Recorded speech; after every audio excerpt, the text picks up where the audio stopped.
Hello friends, I am Srikanth Ganvir, the course coordinator of Buddhist Tourism course, an online MOOC course developed by the University Grants Commission, Ministry of Education, Government of India.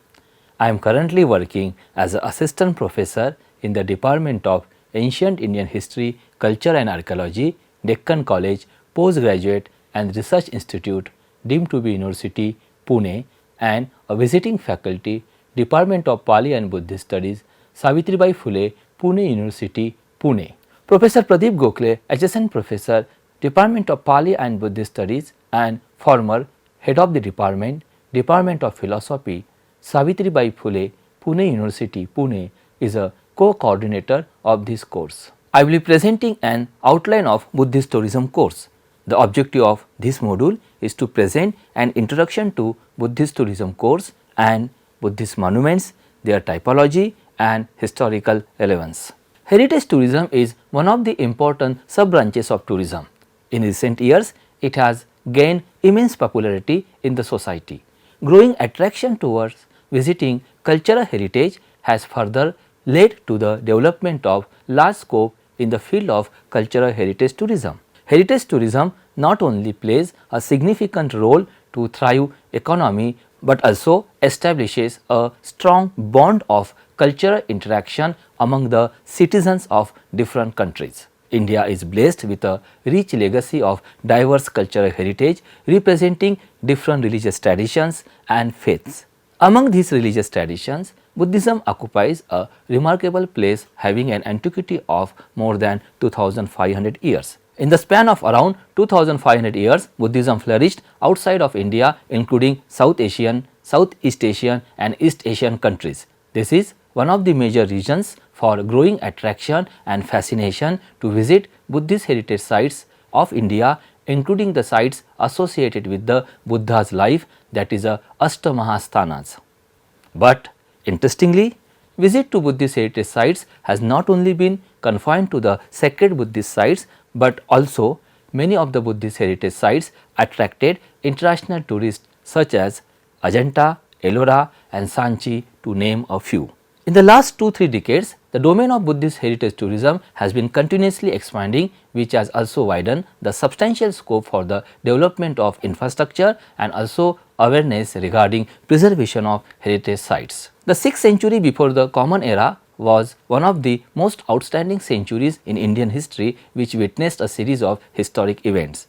This primarily includes the emergence of the shamanic religious movements, from which new religions such as Jainism and Buddhism evolved. The rise of second urbanization in the 6th century before the Common Era played a vital role in making an advanced society in various aspects such as a political, economic, cultural, etc. Buddhism is one of the most prominent shamanic religions, which was established by the Buddha, who was formerly known as Siddhartha Gautam, a prince of the Shakya Ganarajya.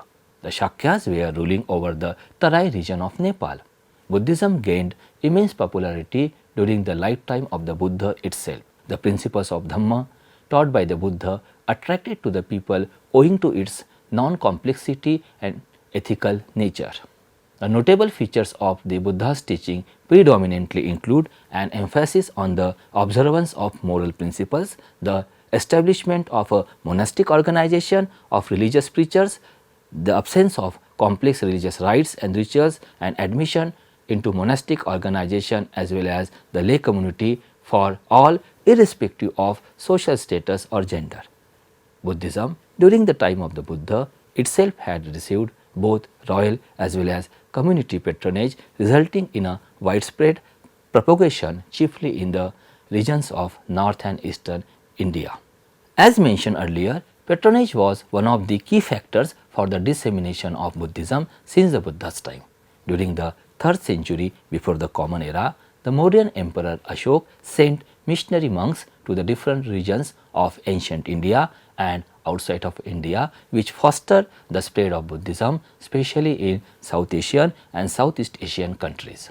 Although the religio-cultural tradition of constructing viharas, that is monasteries, residential places for the members of monastic community, and stupas, memorial structures constructed over the relics of the Buddha or his disciples, was initiated during the time of the Buddha. The Mauryan Emperor Ashok was primarily credited for the enormous development of the establishment of Buddhist monuments across the region of South Asia. This was a breakthrough in the cultural history of Buddhism, which not only connected people across entire South Asia but also played a vital role in the preservation of the Buddhist values. Since the time of King Ashok, the religious and cultural movements of the establishment of Buddhist centers and religious structures continued for many centuries. The Kushanas, Satavahanas, Ikshvakus, Maitrakas, Pushyabhutis and Palas were a few notable dynasties or political powers who either patronized Buddhism or freely supported the establishment of Buddhist monuments. Buddhist monuments and images constitute an integral part of Indian culture, which bear testimony to the glorious saga of ancient Buddhism. Archaeological sources consisting of art historical and architectural remains and textual sources provide seminal information to comprehend the religious and cultural traditions of early Buddhism and its dissemination in the Indian subcontinent, and also shed light on contemporary religious practices and rituals.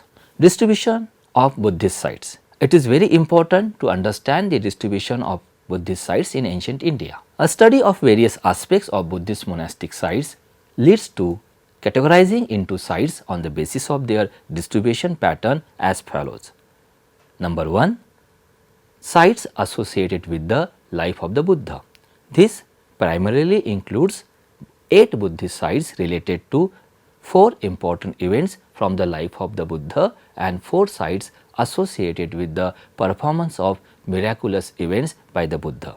Lumbini, where Siddhartha Gautama was born; Bodh Gaya, where Siddhartha Gautama attained enlightenment and became the Buddha; Sarnath, where the Buddha delivered his first sermon known as Dhammacakkappavattana Sutta; and Kushinagar, where the Buddha attained Mahaparinirvana. And 4 places where the Buddha performed miracles, that is Shravasti, Sankissa, Rajgruha and Vaishali. The second group of Buddhist sites include the sites which gained importance due to their strategic location or due to the royal patronage. In this context, the best example is Sanchi. Sanchi received a significant place as it received patronage during the modern period, and also it was located strategically. Dr. Julia Shah has identified Buddhist monastic sites located on the hills as a hilltop monasteries.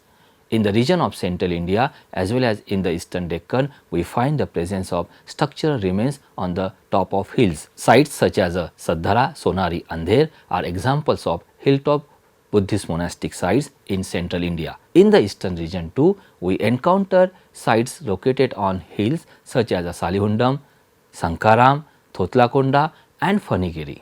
The third group includes Buddhist sites situated on ancient trade routes and important urban centers. Most of the Buddhist rock cut cave sites are located on ancient trade routes, for example, caves at Bhaja and Pitarkhora, whereas the urban centers like Junnar and Nasik also emerge as a Buddhist monastic centers. The landscape played a vital role in the establishment of Buddhist monastic sites and transforming them into Buddhist sacred centers or pilgrimage centers. Ancient trade routes also played a crucial role in the making of establishing of Buddhist sites.